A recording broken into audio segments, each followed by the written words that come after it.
홍대에 오뜨아이 이렇게 운영하고 계시는데 오뜨의 의미가 어떻게 되는지 궁금하거든요. 오뜨는 저희 아버지 때부터 쓰시던 이름이에요. 안경 박스를 20개를 털면 메이드 인 잉글랜드 같은 게 들어가 있는 판이 하나 있어요. 야, 에이전트랑 그 다음에 DT랑 그 다음에 일반 직수입 이렇게 좀 세 개로 크게 나눌 수 있잖아요. 네네. 그거는 각각 좀 어떤 특징들이 있다고 봐야 돼요? 에이전트나 DT는 결국에는 권리를 가지고 한국 시장에 대한 어떻게 보면 뭐 좀 독점권 같은 걸 가지는 권한을 개념이죠. 이제, 그렇죠. 권한을 가지는 거니까 나의 미래는 무엇일까, 나에는 어떤 삶을 살아야 될까라는 생각을 하기 전에 이미 약간 가스라이팅. 너는 그냥 이걸로 해라. 되게 특이하더라고요. 나중에 저도 한 점. 네, 안녕하세요. 업장입니다. 오늘 옆에 약간 좀 익숙한 분이 계시죠? 예. 지금 현재 그 안경왕 이도민이라는 유튜브 채널을 또 운영하고 계시는 이도민 사장님이 오늘 나와주셔가지고 오늘 이렇게 좀 자리에 모셨습니다. 예, 오늘 간단한 자기소개 한번 좀 부탁드릴게요. 네, 안녕하세요. 서울에 오뜨아이 두 군데랑 이제 제주에서 오뜨아이를 운영하고 있고 유튜브 안경왕 이도민을 운영하고 있는 이도민입니다. 반갑습니다.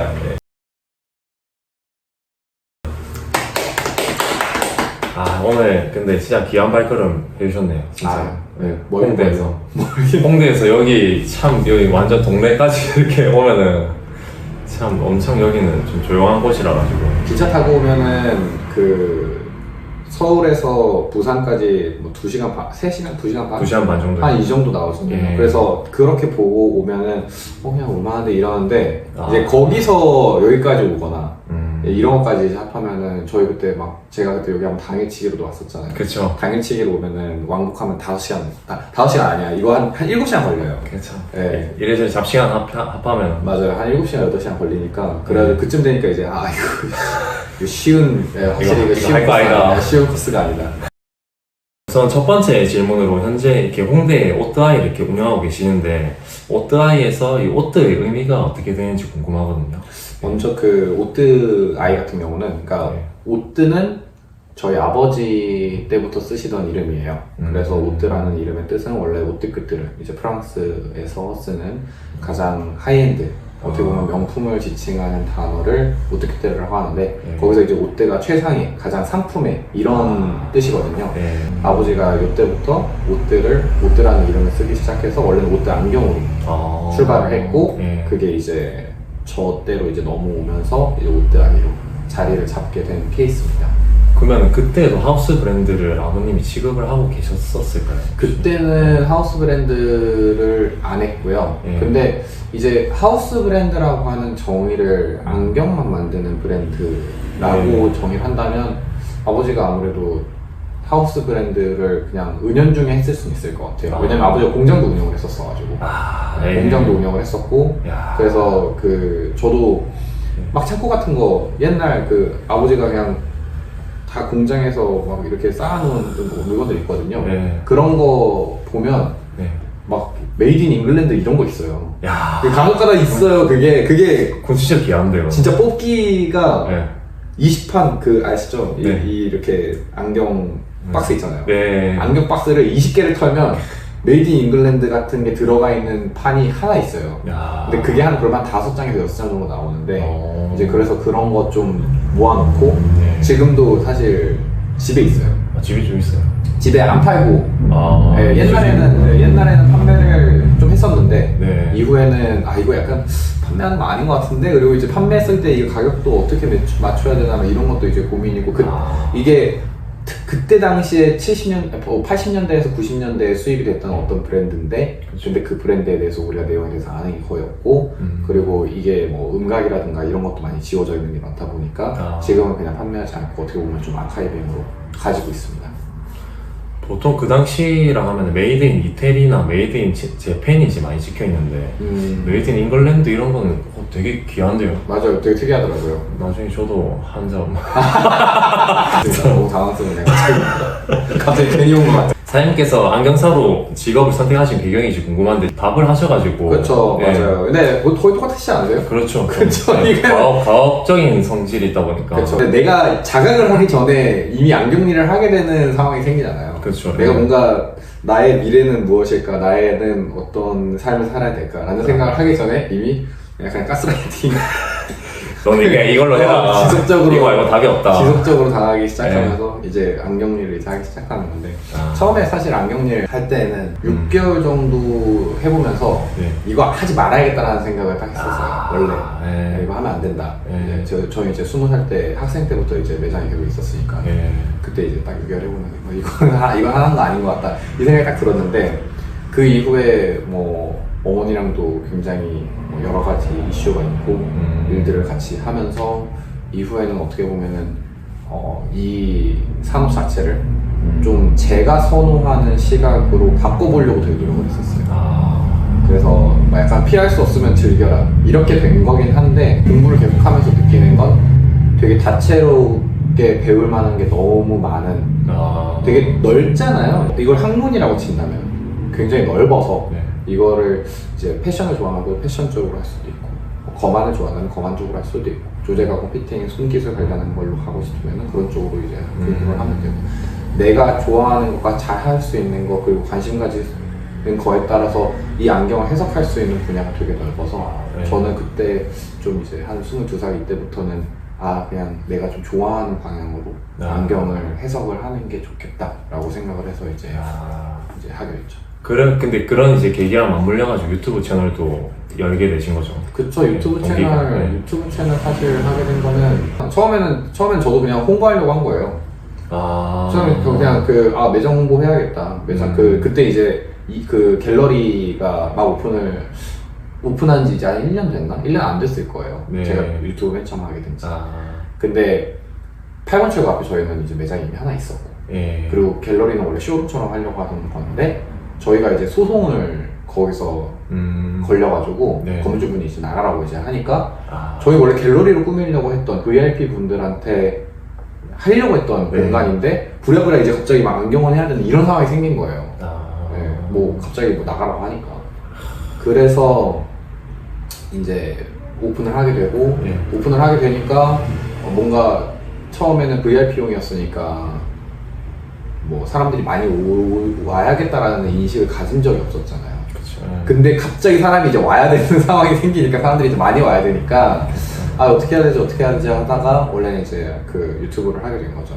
그리고 유튜브를 하다 보니까 좀 뭔가 정보를 전달하는 거에 대해서도 사실 욕심이 좀 나고 어쨌든 할 거면 제대로 하는 게 맞으니까 웬만하면 좀 여러 가지 고민들을 하면서 이제 컨텐츠를 만들기 시작했죠. 그 다음 질문으로 현재 이제 오토아이 안경은 소매점뿐만 아니라 또 오토 컴퍼니 해가지고 하우스 브랜드를 이렇게 직수입 하시기도 하는데 현재 좀 어떤 브랜드들을 다루고 계신지 그것도 한번 설명 부탁드릴게요. 일단은 이 직수입이라고 이제 우리가 하는 이 개념이 뭐 직수입이 있고 또 뭐 DT 디스트리뷰터나 혹은 이제 에이전트 여기 이제 총판이나 뭐 에이전시 개념 뭐 권리를 가지고 있는 그런 거겠죠.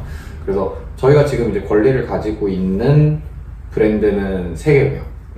그리고 이제 그냥 일반 직수입으로 하고 있는 거면 아무래도 이제 이제 리가즈가 지금 이제 거기 이제 직수입으로밖에 안 하니까 그렇게 해가지고 이제 진행을 하고 있고 지금 세 개 저희가 이제 권리를 가지고 진행을 하는 거는 푸니알레 이탈리아 브랜드랑 하쿠 최근에 이제 소개하고 있는 일본 브랜드랑 그리고 스기모토케이 이렇게 해가지고 3가지를 하고 있습니다. 그러면 그게 지금 저도 좀 약간 이게 모호한 게 뭐냐면은 에이전트랑 그 다음에 DT랑 그 다음에 일반 직수입 이렇게 좀 세 개로 크게 나눌 수 있잖아요. 네네. 그건 각각 좀 어떤 그 특징들이 있다고 봐야 돼요? 직수입은 정말 브랜드 대 샵이에요. 브랜드 샵. 네, 브랜드랑 샵이랑만 거래를 하는 거라 이제 1대1 응대인 거죠. 1대1 응대고 되게 소소하게 진행을 하는 거에 더 가까워요. 대신에 이제 MOQ, 그러니까 미니멈 퀀티티 같은 경우도 되게 조그마한 편이고 어쨌든 한 샵이 브랜드한테 다이렉트로 해가지고 오퍼를 넣는 경우다 보니까 뭔가 일 처리가 큼직큼직하게 수월하게 가거나 빠르게 하지는 않아요. 되게 천천히 가는 구조인 거예요. 그리고 에이전트나 DT는 결국에는 권리를 가지고 한국 시장에 대한 어떻게 보면 뭐 좀 독점권 같은 걸 가지는 권한을 이제 그렇죠. 권한을 가지는 거니까 그래서 이런 경우는 에이전트는 스톡이 없는 거. 에이전트는 쉽게 말하면 에이전트는 개인. DT는 회사라고 생각하면 돼요. DT는 회사고, 예. 그렇게 이해하면 빠르죠. 그래서 에이전트는 이제 내가 물건을 가지고 다니고 이제 안경원들한테 소개를 해서 안경원들한테 제품을 팔았다.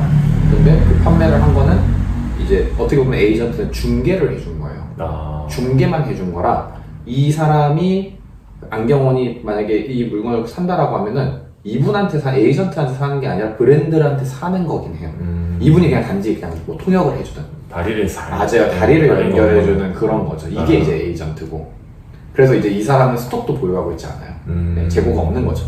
근데 이제 디스트리뷰션 같은 경우는 이제 그 총판 계약을 하고 있는 디스트리뷰터 같은 경우는 내가 일단 스톡을 가지고 여기 이 시장 자체에 대한 권리를 가지고 있는 거라 이 사람이 안경원들이랑 트레이드를 할 수 있는 거야.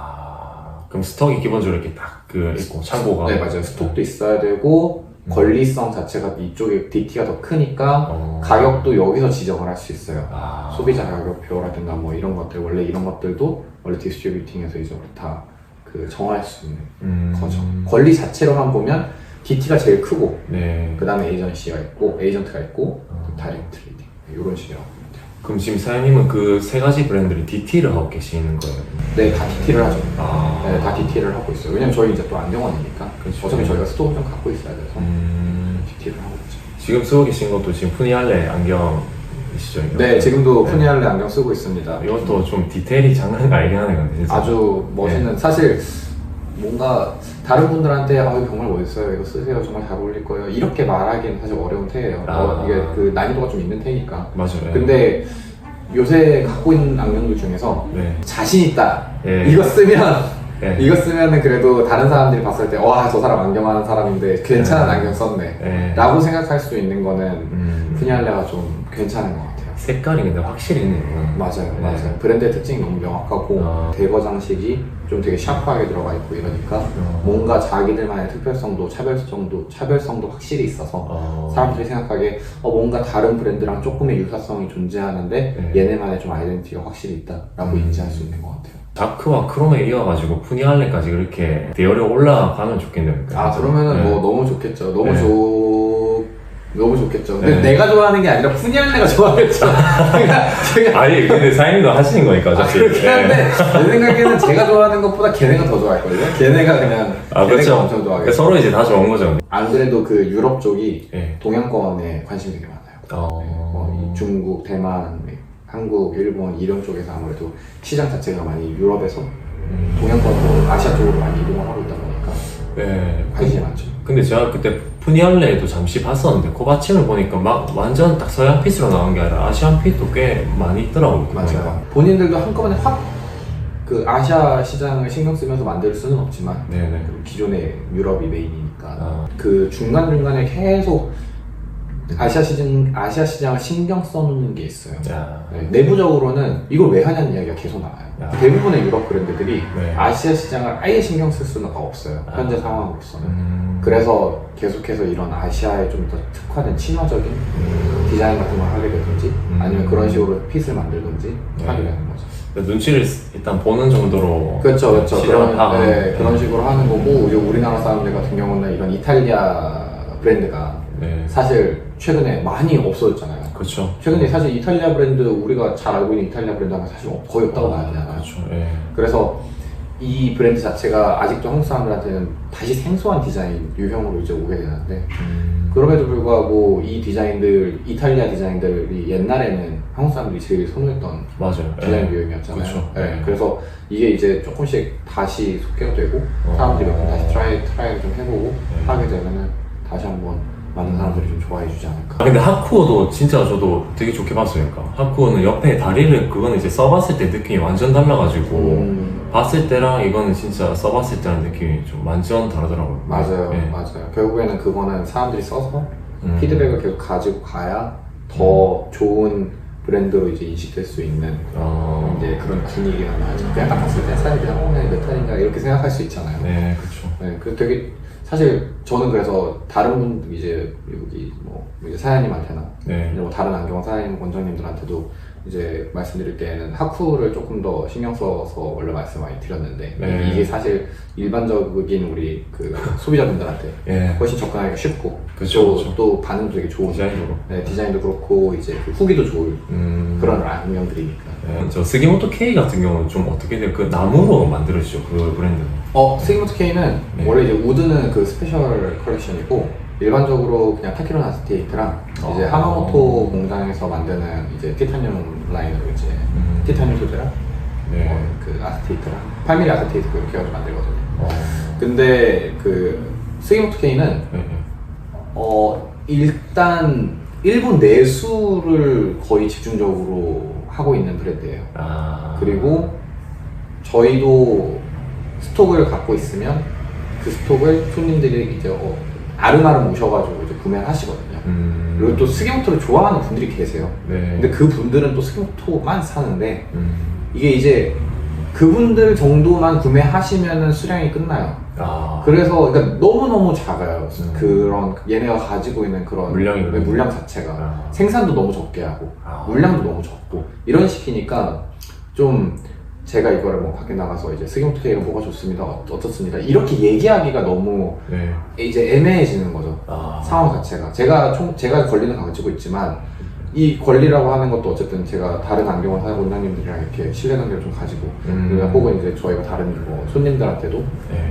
이게 브랜드가 지속적으로 매번 꾸준히 신컬렉션들도 나오고 이럽니다 이렇게 이제 말씀드리면 참 좋은데 스기모토 K 같은 경우는 그냥 자기 것만 이렇게 해요. 아. 그래서 제가 뭐 어떤 전략을 이야기를 하든 어떤 방식으로 하는 게 좋을 것 같다라고 이야기를 하든 본인 하고 싶은 방향과 본인이 하고 싶은 시간에 맞춰서 하다 보니까 아무래도 좀 이렇게 자연스럽게 전개하기가 조금 어려운 브랜드이기는 하죠. 아.